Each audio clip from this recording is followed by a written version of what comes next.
Hello and welcome. Thank you very much for coming today to listen and watch Charlie and myself in conversation. We're here to explore what it really means to support carers at work, not just in policy, but in practice. So I'm Ellie Goff. I am Business Development Manager at Contact. I'm also a parent carer to 3 children with additional needs. My background is in education and trauma and mental health informed practice. And I know what it's like to be a parent carer at work. Charlie, over to you. So I'm Charlie Beswick. Like Ellie, I'm the mum to 2 boys, both of who are neurodivergent. Harry is significantly autistic. He also has a craniofacial condition, which means that he's visually impaired, hearing impaired, and he's epileptic. So Ellie and I both understand that the struggle between juggling work and home life. I also founded Our Altered Life, and as part of that company, I work with organisations to better help them care for the carers in their workforce. So I'm excited for this conversation today. Thanks, Charlie. So I think first of all, we were thinking of addressing the topic of barriers to disclosure and that fear. I know certainly for me that the fear of judgment when I first joined, certainly even at Contact who knows all about what it's like to support parent carers and what their needs are, and you know that first sort of few months even in the door and worrying about what everybody's thinking, and am I good enough as a parent carer? Can I be all that they need me to be? Yeah, sure. And I think there's that fear, isn't there, of judgment. There's a fear of stigma that people are only going to see you as a carer and maybe feel that you could potentially be an inconvenience or somebody that might have to put on colleagues if you're going to need time off. And there's lots of stereotypes that aren't necessarily true, lots of myths around carers in the workplace. And so that fear, I think, plays in to sharing, why that we are a carer and that we have these responsibilities. And I think particularly when your identity is very, sort of wrapped up in caring, it's nice to have that break at work and just to be, I know for myself, it was nice just to be Charlie and not Harry's mum. And so I think sometimes there's a reluctance in our own mind to share that we've got caring responsibilities because we want to forge an identity just for ourselves in the workplace as well. Definitely. I think also, I mean, you say about sort of stepping away from parent caring and being having that identity as your own self, but actually, if I'm honest, even only 5 years ago, I didn't really recognise myself as a parent carer. It wasn't until I had really been able to acknowledge and witness others, that role model of calling themselves a parent carer, that I was able to acknowledge that actually I didn't just have a crazy existence, that I needed to keep under wraps, because how would anyone else ever be able to imagine what I was experiencing? But actually that is a parent carer, and I'm sure that there are many, even in my own organisation, that haven't identified as that parent carer. Absolutely. The organisations that I work with say that's their number one issue is helping people to identify that they have caring responsibilities. And I know Carers UK say it takes up to 2 years. For me, it was probably about 6 years to recognise and to see myself as a carer. But I do think there are, there's society and cultural roles in that. I think Eastern sort of cultures very much value that cross-generational inter-family support. So people are less likely to see that they've got caring responsibilities and more likely just to see themselves as doing their family duty. Whereas I think in the West, we're very much more kind of geared up to individualism and, social mobility and things like that. So it's easier to see where, your own career might be a little bit compromised or challenged if you've got caring responsibilities. I had to walk away from teaching for a little while to take care of Harry. So I think where we are, both physically and metaphorically in our head, plays a big role in when we're ready to accept that we're carers. That's really interesting, those viewpoints.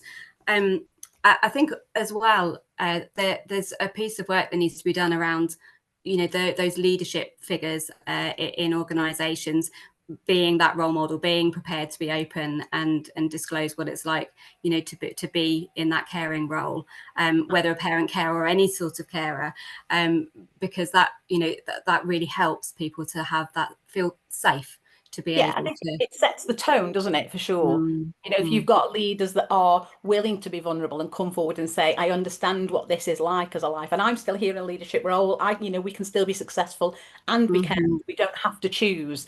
I think that's super powerful. And I know that you and I were talking before about the strengths of carers. So what would you say are the strengths that carers bring to the workplace? Well, I don't really like using the word resilience because it gets pushed around a bit too much when it comes to parent carers, because we are beyond resilient. Adaptability, uh, multitasking. We've already mastered flexible working and multitasking before breakfast time. We have loyalty. Mhm. Loyalty to those that actually do care about us and wanting to go the extra mile because they understand or because they're supportive. Crisis management, that's Yeah. second nature. Certainly in my household. And being able to just quickly go from one hat on, another hat on, and being able to keep everything afloat. Yeah, definitely. And I think I agree with every single one of those. And I think I would add, which is similar, I guess, perspective. Because when Mm, we're making huge decisions for our children, when we come to work, we know when to worry, we know when to panic, we know when it's necessary. I always say if you see a carer panicking, then you probably should be thinking about it. But up until then, mm, don't worry. We know it takes a lot for us to lose our head because we are used to it is a term that we use, the battle, the fight for our children. Or, our loved ones, because the social system widely in the UK is broken. So it's not just parent carers that are fighting for their loved ones, but I think we definitely have that sense of perspective. And I always say that we can read a room really well. Harry mm, was non-verbal for a very long time, and even now is limited verbally. And so to be able to pick up on his non-verbal cues, on his snuffles, on his actions, I think is transferable to, I can read a room very, very well in the workplace. And that impacts the way that I show up and how I can present myself to people in a way that really brings out the best in others. And I think mm. that's a hard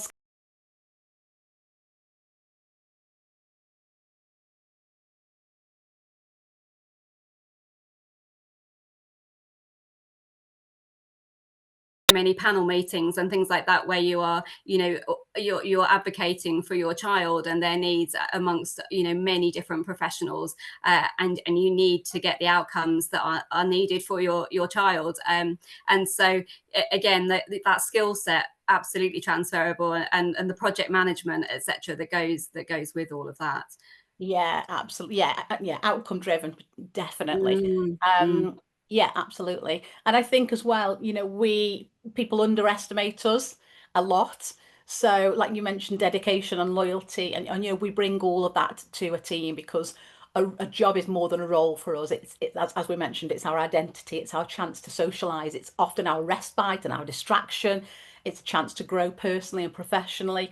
So I think we are very loyal when we've got support around us. I often say that you give a care an inch and they'll give you a mile, mm. because it means the world to us. So I guess on that note, if it means such a lot to us, what can employers do to create that culture of care that impacts everybody, not just carers? What's your experience being of that for companies?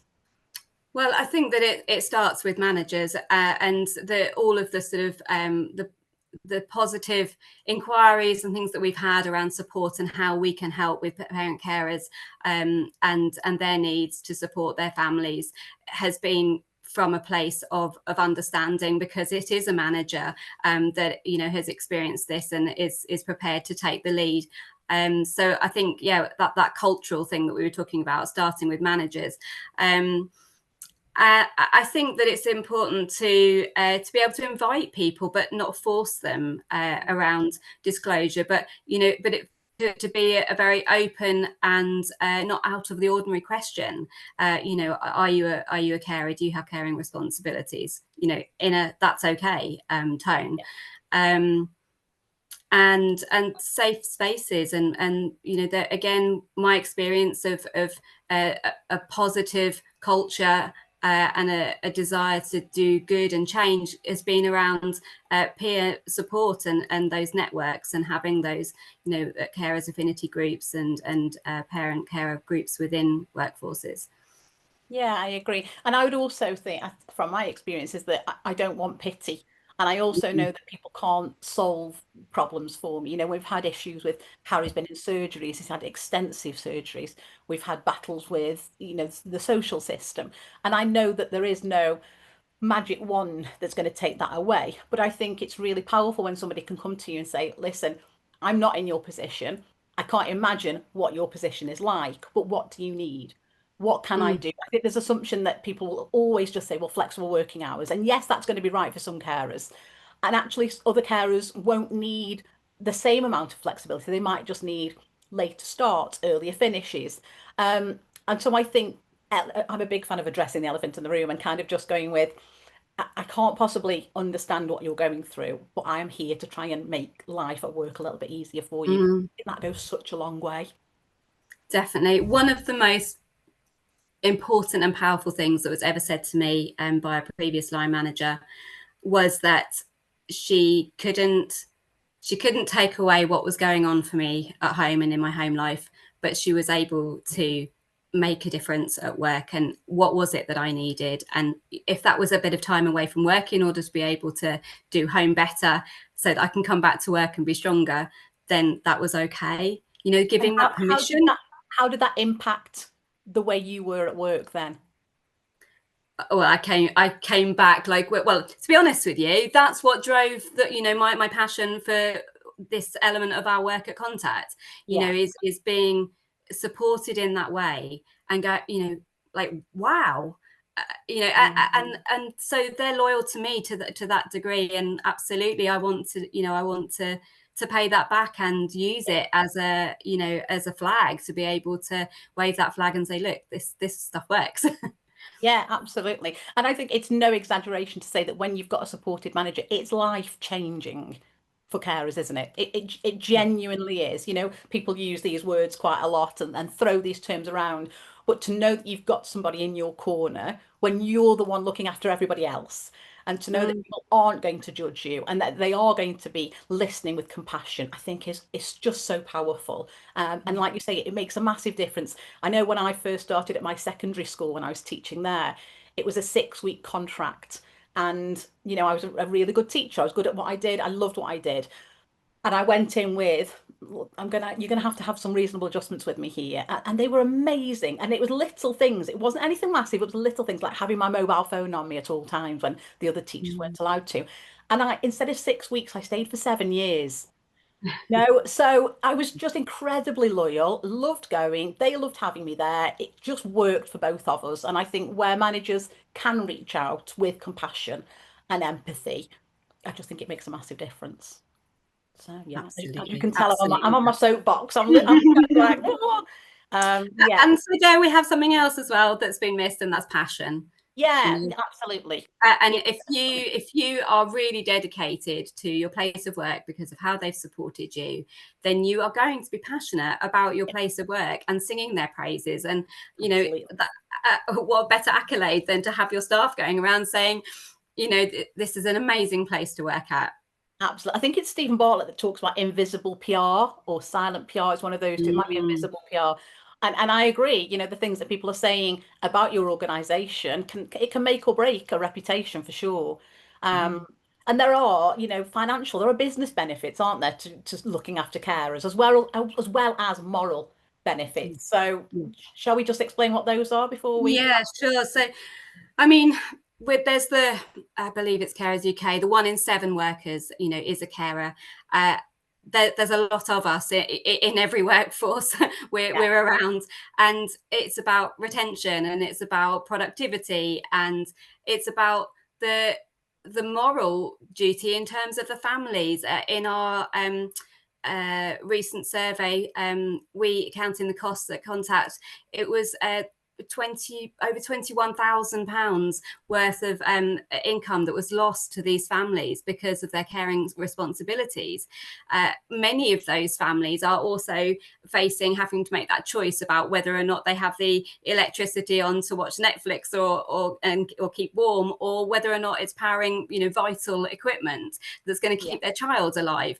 They may not have eaten as well themselves when they show up to work because they can't afford to at the moment, and other things are having to take priority, which falls down to their caring role. And so the moral aspect we could go on about for ages, but there is a real financial and business sense in looking after these workers in their teams, where they also are needing to, if they lose them, they're needing to retrain somebody else, bring somebody else in who hasn't got the years worth of experience underneath their belt, who live and breathe that job, and that that takes time and takes a lot of money too.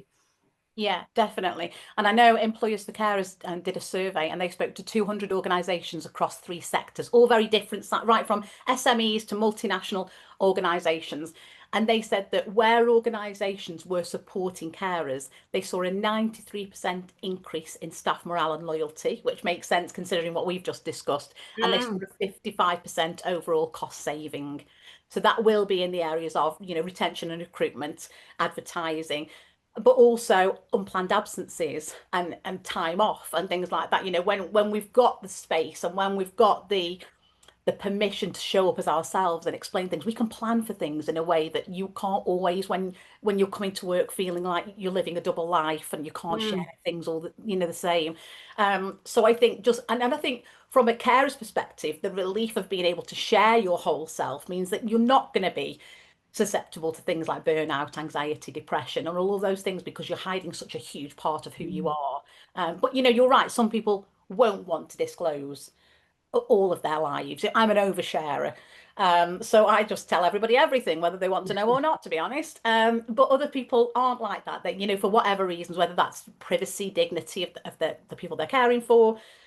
But I think carers need to have the choice, and they need to know that it's okay and it's safe to come forward, and then everybody wins. So what about, shall we end on some tips, some top tips? Ellie, what do you think? Yes. So I think for me, I was the person that took that lead in setting up, what we call a Contact Carers Affinity Group. I think that has helped me massively, and I know that it's helped others in our teams as well. And to have that space, like you said, to show up as your whole self, even if you have had to hold it together all of the rest of the time for the last couple of weeks, just knowing you've got that space to come and just this is how it's been, with colleagues that understand what the pressures, have been at work as well as what you've got going on at home. So definitely, be bold and brave, and be that person, be that role model that can change things for others. I love that. And I think for me, I would probably go in from the sort of the business aspect, HR, if you like, or the line manager's perspective would be make sure that your policies are nice and clear. People know where to find them. They know the benefits.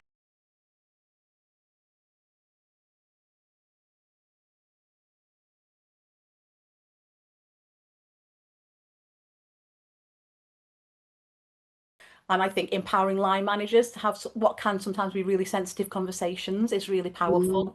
And embracing flexibility. And yes, for some places that is flexible working, but in others it's flexible thinking, as it was for me in teaching. I didn't have a form, for example, so that I went in a little bit later because Harry's transport came a little bit later. So it was just small things. And I think just meet people where they are and ask and just say, I can't fix everything. I can't pretend that I know, but let me know what you need, and I'll see what I can do. And I think as long as you follow through with that, and so that people can trust you, I think, as I say, it's win-win for everybody. And I think maybe you could have people that could speak up and be happy to speak up, internally, so that you've got those role models as well that help to normalize it and to make it okay. Yeah, leading the way for sure. Yeah. Well, I have thoroughly enjoyed this. I know we're wrapping it up now, and you're going to be sharing how people can get in touch with us. But I hope, you know, you watching this has enjoyed the conversation we've had. Yeah, thank you, Ellie, for your time. I've really enjoyed it. Oh, thank you, Charlie. I've really enjoyed it too. Thank you for watching our conversation today. Carers are everywhere, and they'll be in your organisation too. Often silent, often stretched, but full of strengths. If we move from good intentions to meaningful action, everyone benefits. To find out more about the services and support that we offer, from guest speaking and training to workshops and webinars, get in touch with Charlie at www.ouralteredlife.com and Ellie and the team at www.contact.org.uk.